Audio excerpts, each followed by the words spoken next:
नमस्कार मित्रांनो, क्रिश अपडेट या यूट्यूब चॅनलवर तुमचं स्वागत. तर E20 इथेनॉलबद्दल बातमी आहे की जे की तुमच्या गाडीमध्ये पेट्रोल टाकत असतात, तुम्ही टाकत असाल आणि तुमचं जर ॲव्हरेज कमी येत असेल तर ही बातमी तुमच्यासाठी आहे. तर मित्रांनो, पेट्रोलियम मंत्रालयाचा दावा असा आहे की परकीय चलन, कमी प्रदूषण, ऊर्जा सुरक्षेसाठी E20 पेट्रोलचा वापर महत्त्वाचा असणार आहे. आणि परंतु त्यात स्पष्ट करण्यात आलेलं आहे की E20मुळे मायलेजमध्ये घट होत आहे, असं सरकारची स्पष्ट कबुली आलेली आहे. त्यामुळे जुन्या वाहनांच्या इंजिनचे नुकसान होत आहे, शुद्ध पेट्रोल मिळणार नाही, खर्च वाढेल, असंही स्पष्ट सरकारचं म्हणणं आहे. तर आपण पाहू शकतो की देशातील पेट्रोलमध्ये सध्या इथेनॉल मिश्रणाची सद्यस्थिती काय आहे की शुद्ध पेट्रोल जर असेल तर पेट्रोल प्रमाण इथेनॉल प्रमाण त्यात काही टाकत नाही आहेत. परंतु E10मध्ये 90% आणि E20मध्ये 20% हे इथेनॉल टाकत असतात आणि 80% पेट्रोल टाकतात आणि त्यामुळे गाड्यांचा बिघाड होत आहे.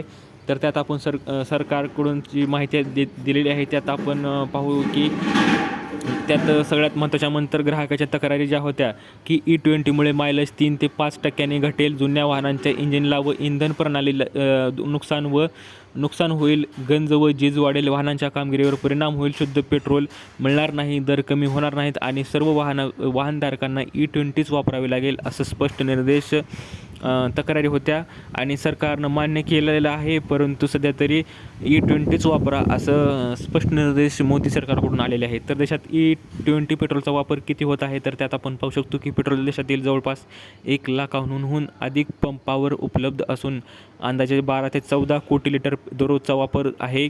दरम्यान भारत इथेनॉल मिश्रणाचा प्रयोग 2001मध्ये सुरू झाला होता.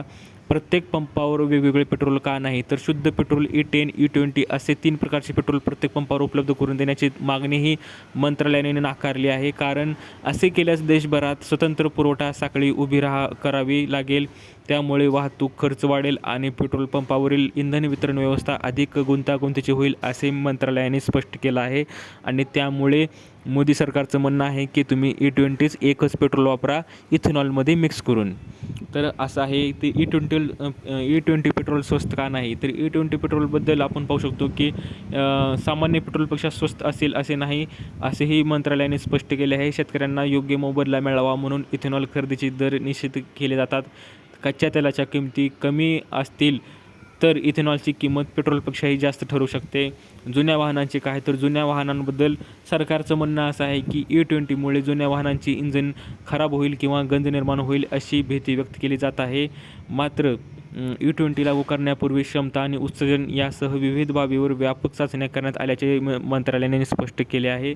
तर त्यात देशाला किती फायदा ह्या E20मुळे फायदा झालेला आहे, तर त्यात आपण पाहू शकतो की मंत्रालयाने दिलेल्या आकडेवारीनुसार 2014-15 पासून इथेनॉल मिश्रित कार्यक्रमामुळे देशाला मोठा आर्थिक पर्यावरणीय फायदा झालेला आहे. तर मित्रांनो, त्यामुळेच भारतीय नागरिकांना आता इथून पुढे E20च वापरावे लागेल. मायलेज जरी घट झालं, पेट्रोल जरी म्हणजेच गाडी तुमची खराब जरी झाली तर तुम्हाला बंधनकारक आहे E20 वापरणं. तर अशी ही अपडेट आहे. याबद्दल तुम्हाला काय वाटतं तुम्ही कमेंटमध्ये सांगू शकता. दिलेली माहिती समजली असेल तर व्हिडिओला लाईक करा, जास्तीत जास्त शेअर करा, चॅनलला सबस्क्राईब करायला विसरू नका. तर भेटूया पुढच्या व्हिडिओमध्ये, तोपर्यंत धन्यवाद.